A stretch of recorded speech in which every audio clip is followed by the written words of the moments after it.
Being a teenager and being different, that's a tough life. Meet two high school students who fight to help others feel included. Next on Lakeshore Focus. The Indiana University Northwest School of Business and Economics is the only public institution in the region to hold AACSB International accreditation. The program provides undergraduate business education with a balanced curricula based in leadership, teamwork, and technology. IUN serves both traditional and non-traditional commuter students in a diverse urban environment. Learn more at iun.edu/business.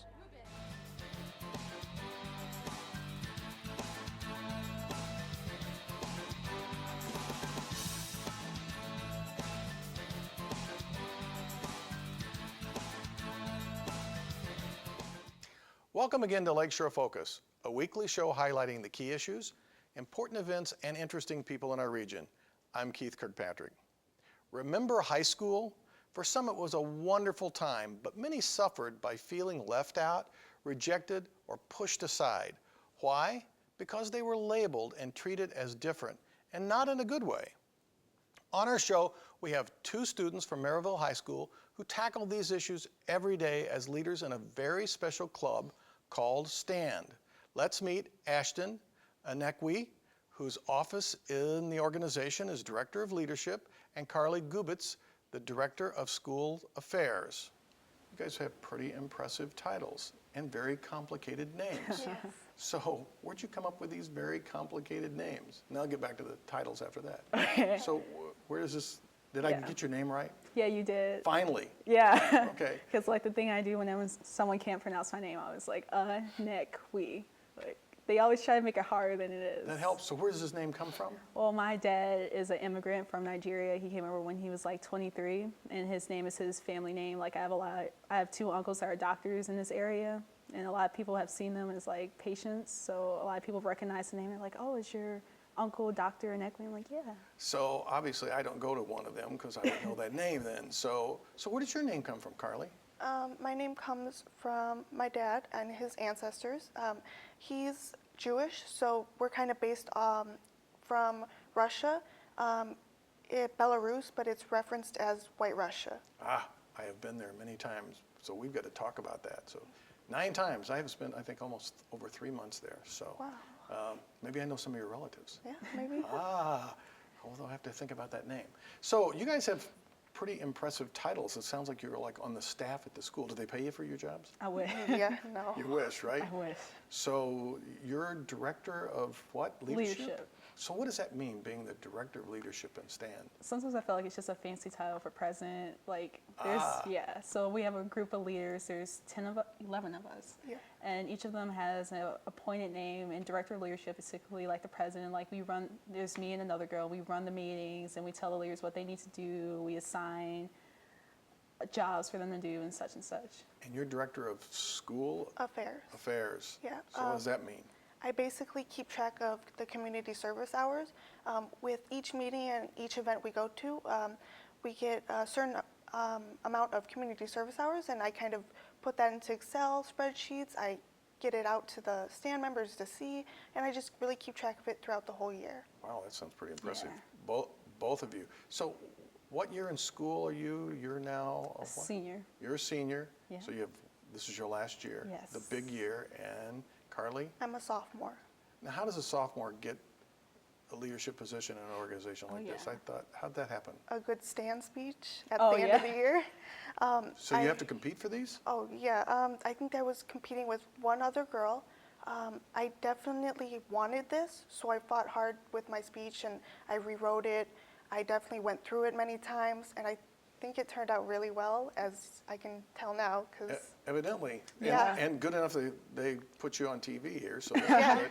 So for our audience, they probably don't know what STAND stands for, right? So tell me what stands. I actually know, but I should hear it from you guys. Yeah, STAND stands for Socially Together and Naturally Diverse. Okay. Yeah. So what does that mean? Socially together and naturally diverse. What is that supposed to be saying? We are a club that promotes diversity throughout the Merrillville Community School Corporation. We are a club that goes out into our community, does community service projects, and makes and just puts out diversity and brings awareness to what a daily student's life is, and kind of what we go through every day, what we see every day with our diversity in our schools, and we just kind of learn more and more throughout the year. So you guys have to work with that Danny Lackey guy, right, over Oh, at the yeah. school. So you think he's the one who came up with this name? Well, actually, he let us know that it was the principal of Pierce at the time, Linda Janai. Actually, no, I sit on an MEF board with her. She actually looked up the club and she like fell in love with it. So she decided to bring it to the schools, and ever since then, it just boomed into what it is now. Wow. So we can blame Danny for other stuff, right? Yeah. Not this one, but the other thing.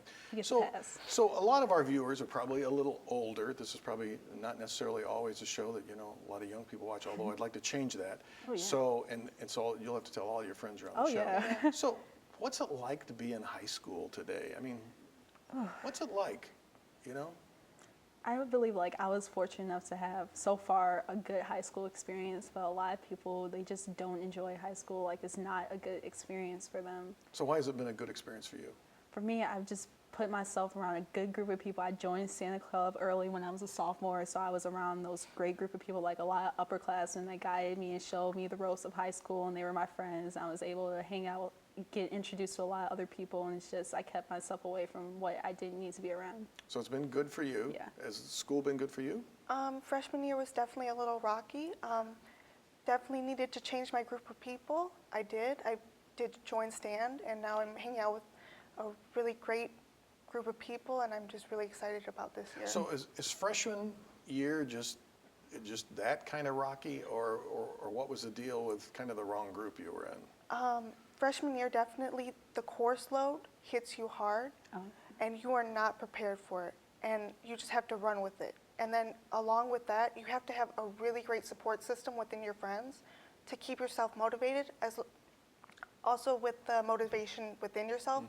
But definitely it helps when you have friends who actually care about you, want to talk to you every day, want to interact, but I just don't think that was the So group that was I a in. difference. You must have not had those people around you your freshman year, but Yeah. you've found them since. But for a lot of students, and you kind of talked about this, Ashton, you hinted at it a little bit, it's not good for everybody. So I remember, growing up, and I hear these stories from people who are older than me and younger than me. It just sounds like there's always a group of students in the school that always kind of get pushed aside or treated differently. Is that still going on today? Oh yeah, definitely. We have a problem. Everyone does that. We like to push away people that aren't the same as us, that don't have, not even look the same, that don't have the same interests, don't like the same things. We have a problem with pushing them to the side and looking over them as they're not being, they're not as important. Why do you think we do that? Why do you think people do that? Because I think everybody does that, don't you? I definitely think that when you go home and you go onto your social networks and you say some stuff and you do something that's not really great, and then you go back to school the next day, it really creates tension within your peer groups, and it just does not make for a good environment. So if the students know that they post something and making fun of somebody or saying something that's kind of mean, and they know that's going to create that tension, why do they still do it? I think they just like the attention. They feel looked over for some reason. They're insecure, so they want people to notice them. They want to feel like, hey, I'm not so little, notice me, even if it's for bad reasons. So being noticed is one. Do you think sometimes it's because it makes them feel like they're more important? Oh yeah. Okay. Absolutely. So if I can put you down, if I can put that ranking on you as lower, try to point out that you're not as good as I am. Yeah. So what are some of those things that help people, not help them, but they use as those triggers to go, you're different? What are some of those things that they look at? They definitely look at what kind of disabilities do you have, whether it's physical disabilities or you don't have a lot of money at home, so you're not available to afford nice clothes or nice shoes, and you're just kind of put aside with that stuff. So clothing is one. Is clothing still a big deal for students in school? Oh, definitely. It's not as apparent as in Merrillville as I noticed, but it's still a big factor. If you don't have the nice J's or the nicest clothes, they'll look at you kind of differently, oh, you can't afford it, or you're not as good as me, I'm better. So you either don't have good taste, or you don't have the money, or all those things are seen as negative. So, and you know, you talked about disabilities, but I guess too, even grades, if somebody's not doing well in school, is that Oh, another yeah. thing that you can point out and say, well, you're not really smart? Oh yeah, because like we have the honor and AP system at our school. It's like usually the honors kids, they've been together since like the 5th grade. They've had the same classes, the same lunches. They've hung around the same group of people. Then you have like the regular classes, and it's just like a disconnect between them. They'll think of them, oh, those are the dumb classes. Like you have to take like U.S. history. There's no Why do accelerated they still course do for that? that. Why do schools put kids in Yeah. a class where everybody can say, you're in the dumb class? Why do they do that? You're not the administrators. Oh, yeah. We should be asking somebody else. But why, I mean, that seems to be kind of like pointing people out and saying, this group is different. Exactly. Yeah, I definitely think from 5th grade on, or you are seen as different just because I think maybe the school relies more heavily on those AP students and those honor students.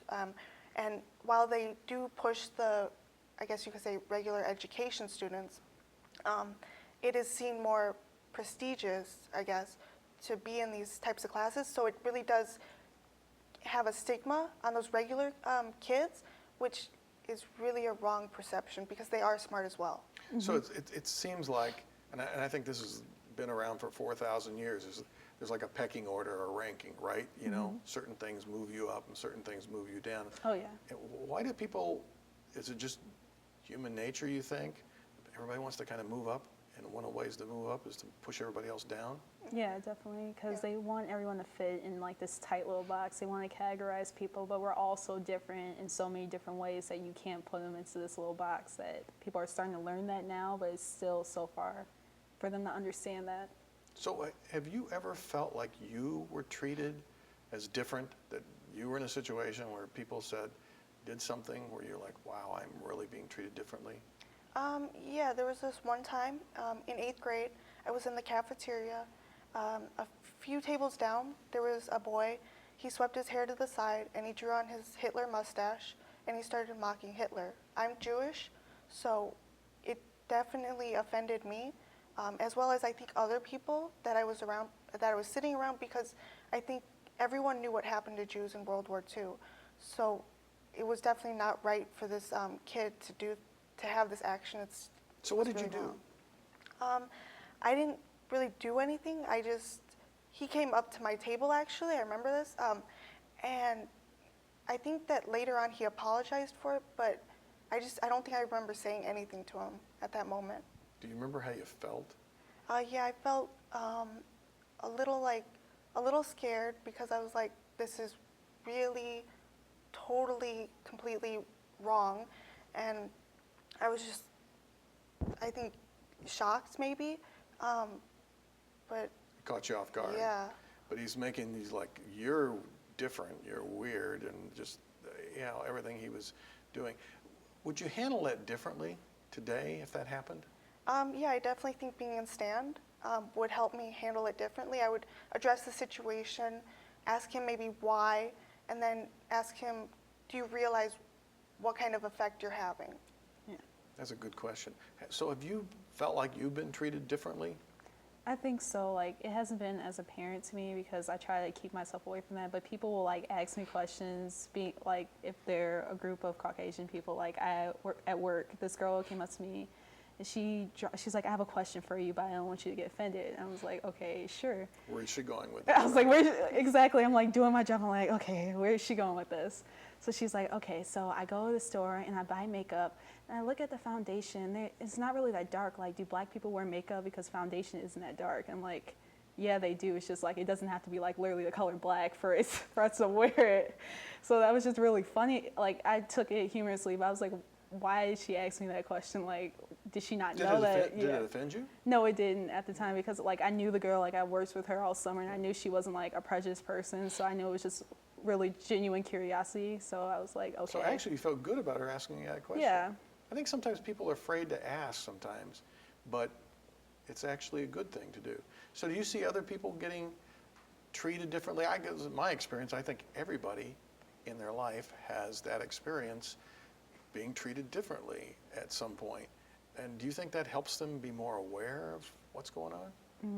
Because they know how others feel, like they've had that experience themselves, so they hopefully in turn won't do that to someone else, make them feel that way, make them feel different as they felt in that moment. Yeah, definitely when you experience something like that, when you go up to someone that's different, you have that experience in mind and you apply it to that situation and you accept them instead of making them feel different. Do you think your generation is handling this diversity thing better than the past generations?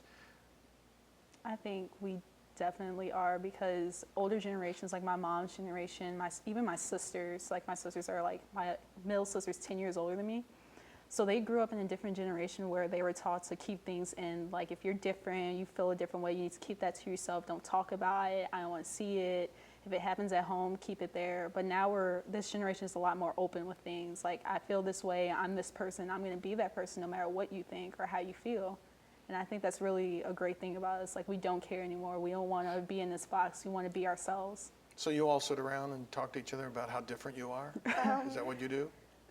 Sometimes. I mean, if you're really in that good group of friends that, like, they talk about that stuff, but more so on social networking. When you go home and you on social networking and you see everyone from around the world with so many different things, so many different walks of life, and they do this and we do this, and they look that way and we look that way, it has to bring awareness to you that everybody is different. And maybe some people are like you, but we're all so different. And if you don't acclimate to that, you are left behind because you cannot keep up with everyone else. So I asked Carly this question, and I assume, I mean, do you guys feel like you're the diversity police in the school or something? Like, you know, when you see something wrong that's being handled, are you supposed to come up and fix it? I mean, we're not supposed to, like, we don't feel like obligated to do it, but as being in STAN, we feel like we should be the people to do it. Like, it's morally, like, why would we sit and let this happen when we're in this club that stands for that, that stands for diversity? Why would we let that happen? It would just be a contradiction. So if we see something going on that's not right, if we don't address it then, we'll address it later in like a positive way. So you each have an example of something like that where you saw it wasn't directed at you, but you witnessed something where someone was being treated differently, and what did you do? There's a hallway where some classes of special ed students are, and a lot of regular students just walk down that hallway, but I think they were walking somewhere, and I heard a student comment on them. I can't remember what it was, because I think this was last year, but I thought about it. I was like, should I say something, should I not? And I went up to them and I was like, you know, maybe it wasn't the right thing to say and comment about someone that you don't really know, don't know who they are. And I mean, I addressed the situation, but So what did they say to you when you said that? they just walked away. They didn't say anything. Do you think it had an impact? I hope so, but I can't be sure. Now, it's interesting, I caught this when you said this, and I don't have a good answer for it. So, but you said they were special ed students, and then there was regular students. So, and I'm thinking to myself, how, we even make those distinctions, Yeah. Oh, but yeah. how do you, is there ways to kind of erase that a little bit, or, Yeah. I don't know, how do you? I don't know, definitely with schools, they try to like categorize people like, yeah, the honors, AP students, they're the smart students, they're the leaders, and you have like the regular classes, they're the dumb kids, and they didn't make it into honors, and you have the special needs kids that are like, no one's like directly mean to them, but they pity them, and they don't want your pity, to be honest, because I talk to a lot of them, they want to feel like a normal kid, so like we categorize everyone into this group, and they feel like suffocated by it because they want to branch out, they want to be different, but you keep trying to put them in this box. So one of the things is we still do that too, even those of us who are aware and trying to do the differences. I think we're trying to be better about it. Yeah. So how about a situation where you felt you saw something going on and you're like, that's not being. Yeah, this is like the situation I always regret because it was my freshman year. I didn't know about STAN, I wasn't in it, and I was in my orchestra class. And I saw these group of girls, like they were freshmen, we were all freshmen, it was a beginning orchestra class, and they were just making fun of this girl because she had Asperger's, so she was really quiet and she looked different and she wasn't like into the same things other people were. So they were just talking about her, like right in front of her, and I know she could hear them, and I was just standing there and I was just looking at her face. And I didn't know what to do in that moment because I just didn't know what to do. So I went on my day and I just felt so bad. And I talked to her and I was like, I tried to be her friend, and that was my way of like rectifying the situation. But if I was in Stan and I knew what to do, I would have like confronted the situation. Like, why are you talking about her? Like, does it make you feel better? Like, imagine how she feels. Like, yeah. As you talk about it, it still bothers you, doesn't it? It bothers me a lot that I just stood there and did nothing. Like, it just, to this day, is one of like my biggest regrets. Not knowing how to address that situation, not knowing how to stand up and fight for someone, you know? But you just didn't know. Exactly, right? yeah. So you didn't know, but you use that as motivation to be better today, and now you do fight for those situations. I try to. Right? Yeah. So are there times that it's really difficult to do that? Yeah, I feel like there's so many people that say so many things that you really can't, even if you hear some of the stuff, it's really hard to get up the courage to say something, because some people, I just don't think that they will understand what you're trying to say to them, and they don't understand the effect they have either way, so it's kind of a lost cause at that point. So why do both of you do this? We're down to just probably a couple minutes left. So why are you both involved in this? Why is this important to you?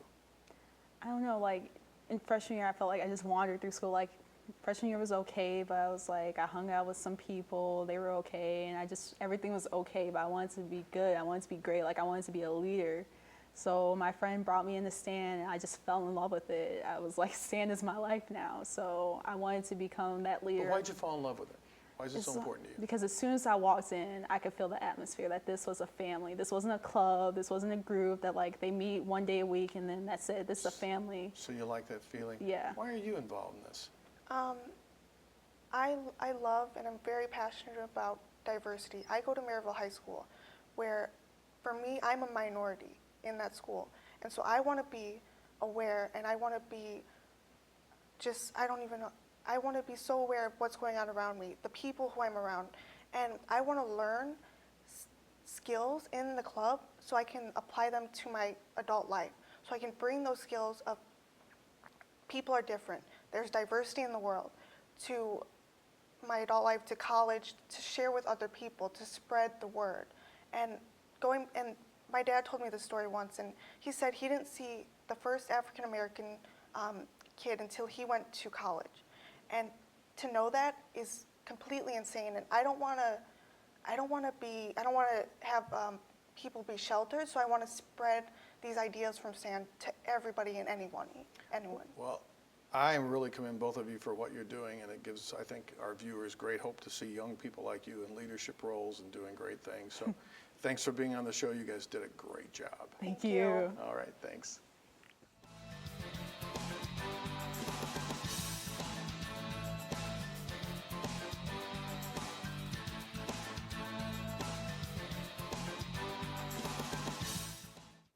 Stand up straight. Hold your head up. Look like you know what you're doing. Don't back down. Do those sound familiar? Either you heard them as a kid or you have dropped those pearls of wisdom on your own children.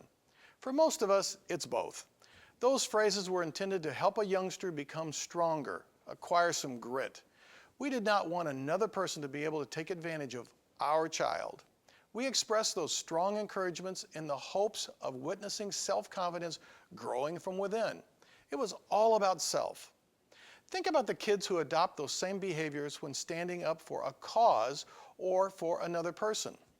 Back in the 1960s and 70s, when I was a kid, those who stood up for the rights of people who possessed a different skin tone, were disadvantaged, challenged by disabilities, or even female, were called troublemakers, protesters, disturbers of the peace, and sometimes even communist.